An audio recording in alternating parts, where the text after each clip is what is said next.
Islamic অনুশাসনে পরিচালিত Saudi আরবে একই হচ্ছে। বোরখার মতো রক্ষণশীল পোশাকের বদলে একখণ্ড কাপড় পরিধান করে র্যাম্পে হাঁটছেন দেশটির নারীরা। এই ফ্যাশন শোর আয়োজন করা হয়েছে খোদ সৌদি আরবে। সাঁতারের পোশাক পরে নারীদের এই ফ্যাশন শোকে অনেকে ঐতিহাসিক ঘটনা বলে মন্তব্য করেছেন।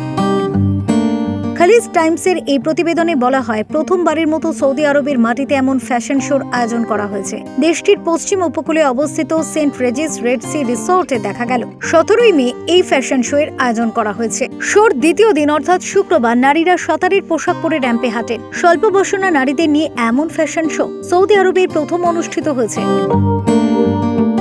আয়োজিত ফ্যাশন শোতে নারী মডেলদের পরনে যে স্নান পোশাকটি ছিল সেটি ছিল মূলত নীল, সবুজ, লাল, ধূসর, কমলা, গোলাপি সহ নানা রঙের পাশাপাশি বৈচিত্র্যময় ডিজাইনের পোশাকও ছিল তাদের পরনে। এসব ডিজাইনে কোনোটায় নারী মডেলদের উন্মুক্ত কাঁধ, কোনোটায় শরীরের মধ্যভাগও উন্মুক্ত ছিল। আবার অনেকে হিজাব পরেই শরীরের নিম্নদেশে একখণ্ড কাপড় দিয়ে বেঁধে রাখেন। এসব পোশাকের ডিজাইন করেন মরক্কোর ফ্যাশন ডিজাইনার ইয়াসমিনা কাঞ্জল। এই শোর আয়োজনে তিনি ডিজাইনার হিসেবে অংশ নিয়ে নিজেকে গর্বিত মনে করছেন। সংবাদ সংস্থা এএফপি-কে দেওয়া সাক্ষাৎকারে পোশাকের বিষয়ে কথা বলতে গিয়ে তিনি বলেন, রক্ষণশীল সংস্কৃতির কথা মাথায় রেখে রুচিশীল স্নান পোশাক তুলে ধরার চেষ্টা করেছি। এই ফ্যাশন শোয়ে অংশগ্রহণ করতে পেরে আমি খুব খুশি।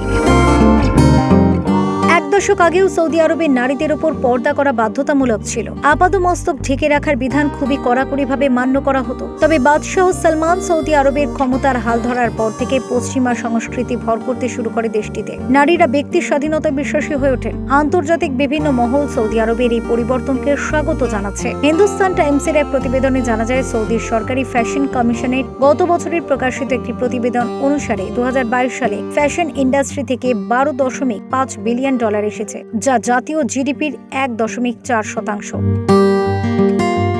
2019 সালের অগাস্টে সৌদি আরব নারীদের ভ্রমণের নিষেধাজ্ঞা তুলে নেয়। পুরুষ অভিভাবকের অনুমতি ছাড়া 21 বছরের বেশি হলেই তারা পাসপোর্টের জন্য আবেদন করতে পারছেন, ভ্রমণ করতে পারছেন ইচ্ছে মতো পছন্দের জায়গায়। বছর খানেক হলো একেবারে পশ্চিমা নারীবাদীদের মতোই প্রকাশ্যে ধূমপান করছেন সৌদি নারীরা। রক্ষণশীল সৌদিতে এমন দৃশ্য কিছুদিন আগেও ছিল অকল্পনীয়। 2020 সালে প্রথম 14 ফেব্রুয়ারি বিশ্ব ভালোবাসা দিবস পালন করেছেন সৌদি নারীরা। বিশ্বনবীর জন্মভূমি সৌদি আরবে ব্যাপক সংস্কারের সূচনার আগে এমন চিত্র ছিল অকল্পনীয়। পশ্চিমা বিশ্ব, বিশেষ করে যুক্তরাষ্ট্র, ব্রিটেন, ফ্রান্স, জার্মানি এবং ইসরায়েলের সঙ্গে জোর সম্পর্কের উপর ভর করে সৌদি উচ্চাভিলাষী শাসক যুবরাজ মোহাম্মদ বিন সালমান দেশকে মধ্যপন্থী ও ব্যবসা বান্ধব করে গড়ে তুলতে বেশ কিছু অর্থনৈতিক এবং সামাজিক সংস্কারের সূচনা করেছেন।